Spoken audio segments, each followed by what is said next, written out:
Good morning, student. I am Tamanna from CSC department in Satyam Polytechnic College at Nakotar.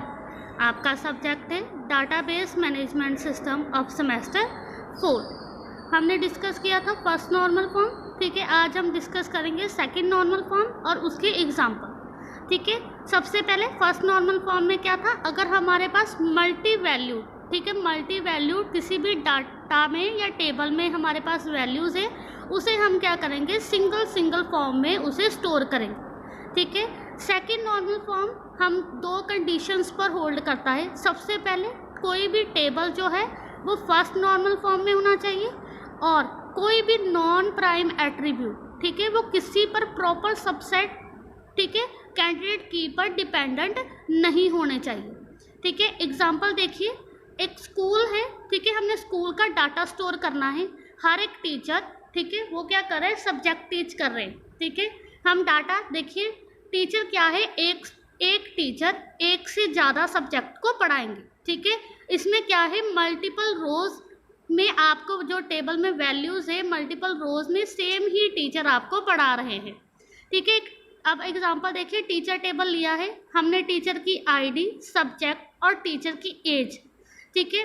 और हमने teacher ID जैसे 111, ठीक है, वो मैथ पढ़ा रहे हैं और फिजिक्स पढ़ा रहे हैं, और 222 वो बायोलॉजी पढ़ा रहे हैं, ठीक है, सब्जेक्ट, और 333 जिनकी आईडी है वो फिजिक्स पढ़ा रहे हैं और आपको केमिस्ट्री पढ़ा रहे हैं, ठीक है। इसमें देखिए कैंडिडेट की कौन सी है, टीचर आईडी और सब्जेक्ट, ठीक है। आईडी से आप पता लगा सकते हैं कौन सा टीचर कौन सा सब्जेक्ट हमें पढ़ा रहा है। नॉन प्राइम एट्रीब्यूट क्या है, नॉन प्राइम एट्रीब्यूट जिसमें आप मल्टीपल वैल्यू स्टोर कर रहे हो, उसमें क्या है, आपकी टीचर है, ठीक है। सबसे पहले टेबल आपका 1NF होना चाहिए, हर एक एट्रीब्यूट उसकी एटॉमिक वैल्यूज होनी चाहिए, ठीक है। 2NF नहीं है क्योंकि इसमें नॉन प्राइम एट्रीब्यूट है, टीचर है, ठीक है। वो किस पर डिपेंडेंट है, टीचर की आईडी पर, ठीक है। अगर टीचर कोई पढ़ा रहा है उसकी एज ही उन्होंने लिखी होगी, ठीक है, ये टीचर है उनकी एज इतनी है, ठीक है, ये टीचर है उनकी एज इतनी है। टीचर आईडी एक अलोन प्रॉपर कैंडिडेट की नहीं है, ठीक है। सबसे पहले क्या है, हम डिस्क्रिप्शन में देखिए, हम इन 2NF को बनाने के लिए इस टेबल को दो पार्ट्स में डिवाइड करें। सबसे पहले टीचर की डिटेल, ठीक है, और टीचर कौन सा सब्जेक्ट पढ़ा रहे हैं उनको दो टेबल में डिवाइड कर दिया, टीचर आईडी और टीचर एज। टीचर आईडी जो 111 था उसकी एज 38 थी, वो एक रो में स्टोर कर दिया। 222 और 333 उनको एक एक इंडिविजुअल में, दोनों अब क्या बन गए हैं, कैंडिडेट की नॉन प्राइम एट्रीब्यूट, ठीक है। नेक्स्ट हमने उस टेबल को ब्रेक किया था टीचर आईडी और सब्जेक्ट में।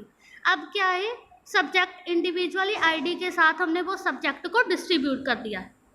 अब क्या है, जब हमने डिकम्पोजिशन कर दिया है उस एम्प्लॉय टेबल में अब हम रखेंगे, ठीक है। ये था आपका 2NF। 2NF में आपने सिर्फ क्या करना है, आपके पास एक टेबल है और दो टेबल को ब्रेक कर कर आपने 2NF को बनाना है, ठीक है। क्लास अगर कोई भी डाउट है 2NF में तो आप बताना, ठीक है।